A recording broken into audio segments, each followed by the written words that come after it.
I can't figure out why I look Oh, like I'm sitting. Oh, you are. It is live. I don't know if you want. oh, I am It's just live. before, like we just started, so I don't know if you want No, to no, comment on that's your fine. appearance with everybody seeing you. So, That's right. um, okay. So, hi everybody. This is Marilyn Kay, and she's a writer and a Mesdames of Mayhem, which I hope you've heard of. It's a awesome group of crime writers, um, hence the Mayhem. Although we do have males as well, so it's not exclusively for women. Um, we've just released an anthology called In the spirit of 13. Absolutely, and Marilyn has a short story in it. So I'm just going to Yes. put a link in, which will go up on YouTube. And you can Okay, also great. look up In the Spirit of 13. And tell me what your story is called and just a little bit about it, please. Yeah, just first of all, thank you for actually asking me to do this interview.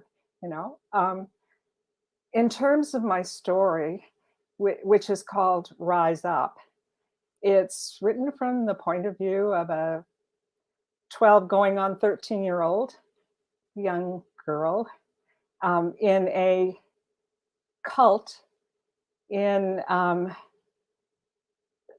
southwestern Ontario, maybe someplace in Ontario.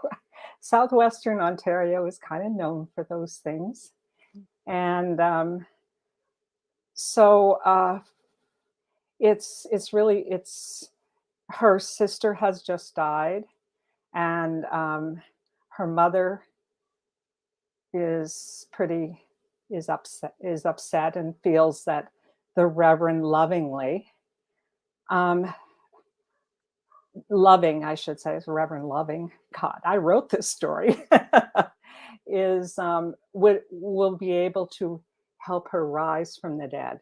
Okay, so that's how things open up, and then it's really kind of a journey. My my my young girl. Um, the reason I wrote it from her point of view is because she is still she's mature enough to understand certain things, but she's still in that stage where if she sees something, um, she says it, and she's honest. And of course, if you're in a cult, you're not really in an honest situation. But anyway, it's she's sort of this. Her sister's death is a catalyst, and I would say that she's the change maker in the story. Now, what I would And say about reading the story, if I could jump in here, mhm, is that I thought that she was a spunky protagonist. You know, yes, she had like when I started reading it, I was like, oh, a cult. I have to say that's one thing I have not written about very much for Hope. I started to write it and I was like, that's too dark. uh, But as soon as I it started is reading dark. Yeah, Rise Up, I was like, oh, you know it's going to be okay. So first of all, in a crime anthology, it's about justice, and you know that justice will yeah, be served. So that's one thing. And then with your protagonist, I was like, she's going to be okay. She's going to be looking after herself.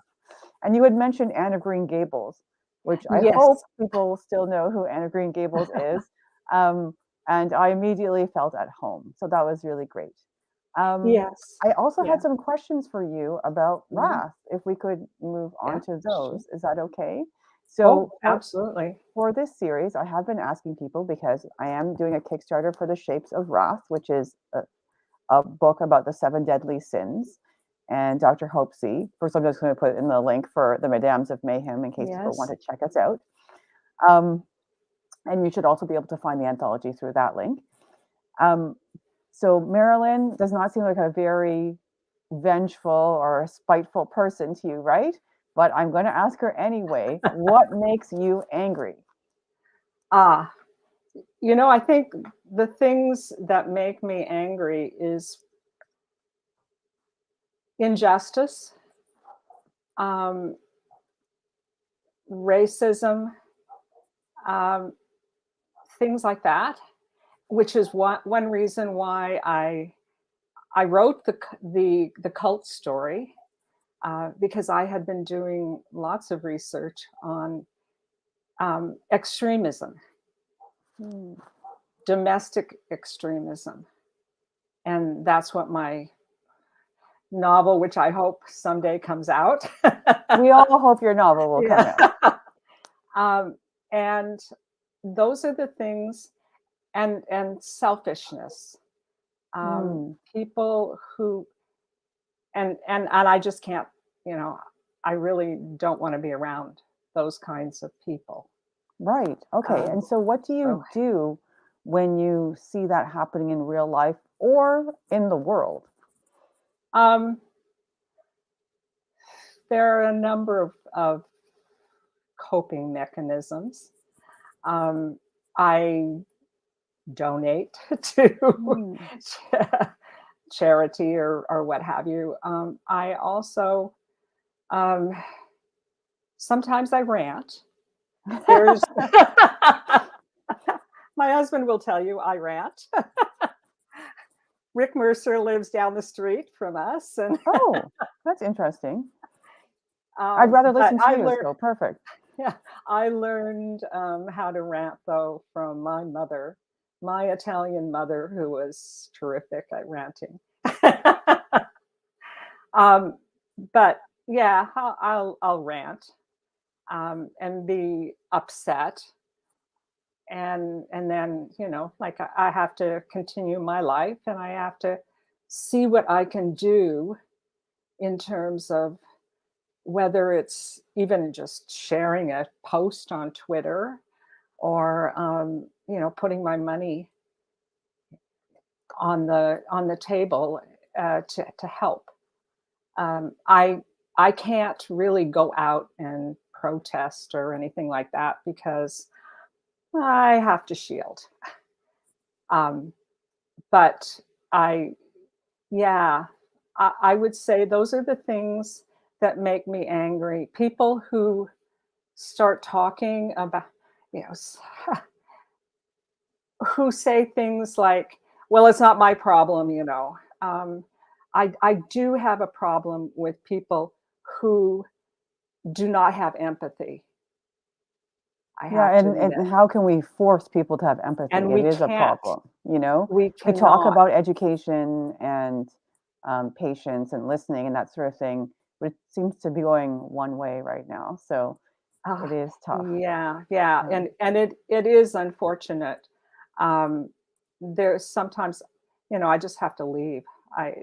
What else can I do? There are a few times when I've tried to educate somebody on Twitter, and actually, one person thanked me. Oh, well, that's a much higher So I success thought, rate like, than most people on Twitter, I my think. goodness, yeah, right. But on the whole, like people do use social media just to rant and to let off anger. I think yeah, I think social media is full of anger, and I had a really bad experience with Facebook, and I guess it's more sad than angry, but I do see that there's so much anger in the world. What do you do? How do you handle that? I think that I would really support much more mental health supports than exists now. Um, I I think that particularly in Canada too, because Canadians see I'm American as well. I'm a dual, Interesting. and I think Canadians are quite naive about the actual anger that and the division in the country that's getting worse. And that's one reason why I'm writing this novel, or wrote. I mean, it's finished. I sent it my entry into the CWC's Oh, Unpublished congratulations. Manuscript Award. So, but yeah, so what I try to do is also when I write a short story or this novel, I I write with something to say. It's not I know most writers say, I don't want to teach. I just want to, entertain. But I'm not that way. Oh, Um, interesting. Okay, I if understand that, Marilyn. Yeah. We're just at the 10.5 minute mark, Oh, so we're going so to be I'm ranting. we're going to be wrapping up soon. So let's talk Um, about your novels. oh, okay, well, we don't have to. I guess if you wanted to add in anything about it, I do want to thank you very much for supporting my Kickstarter campaign for The Shapes of Wrath, which is Oh, ending tomorrow. absolutely. Absolutely. I think you're a fabulous writer. And I just love Hope because she's so real.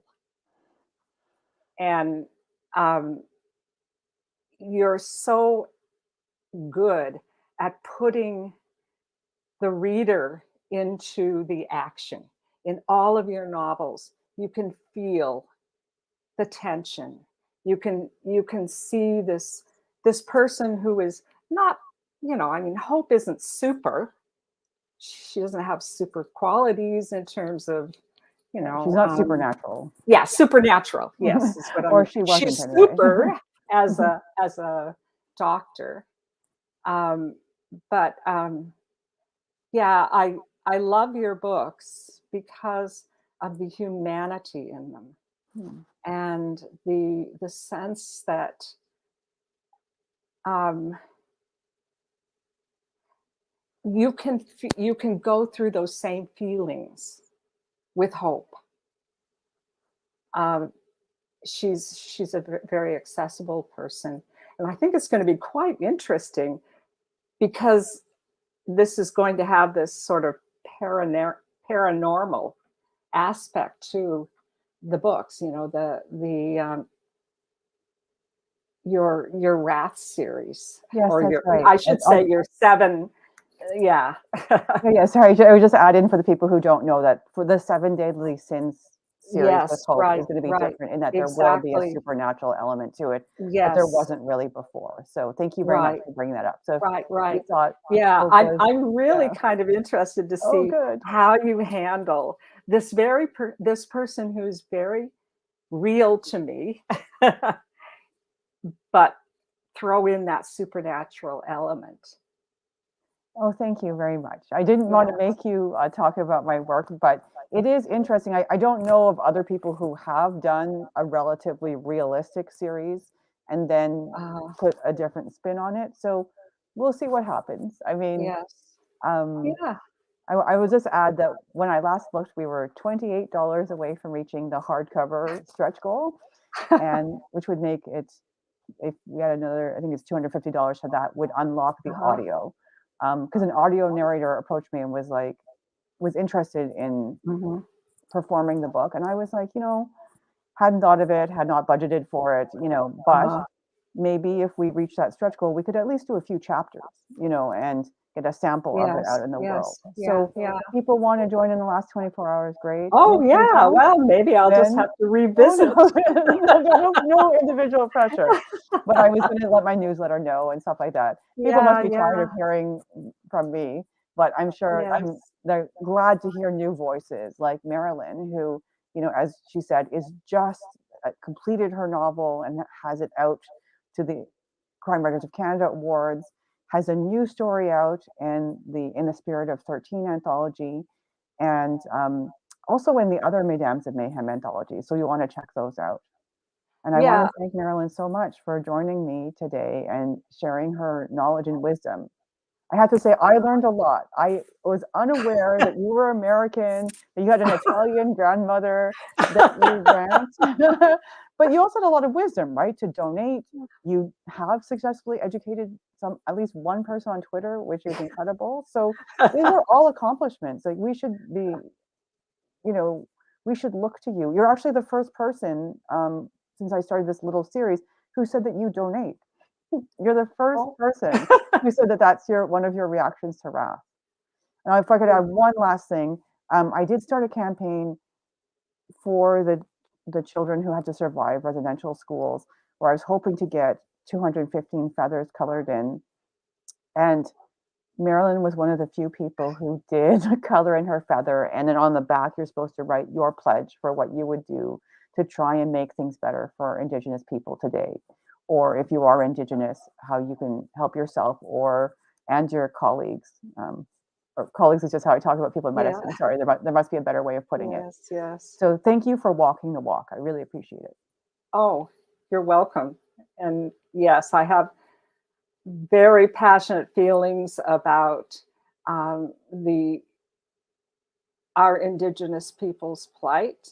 I have very passionate um, and have supported other Indigenous authors because of that, and we'll continue to do that. I mean, that's another way of doing it is if an author writes a book, whether, and it's not just Thomas King, I mean, um, actually there are a number of authors, and I think that buying their book and reading it and learning from their experiences is absolutely essential. And we've got to do more and more of that. We just do. And we have to. I'm ranting, so I'm not going to rant. I'm going to use this opportunity to write in some, to recommend some books beyond some of the normal ones, like the usual ones that people think about. So feel free if you want to add me to add in some. I put in Braiding Sweetgrass and Five Little Indians. But if you have a specific title, do you want me to add Well, you know what? I'll email you a list. Okay. Okay. Perfect. There. We'll yes, make right, something for people to look forward yes. to.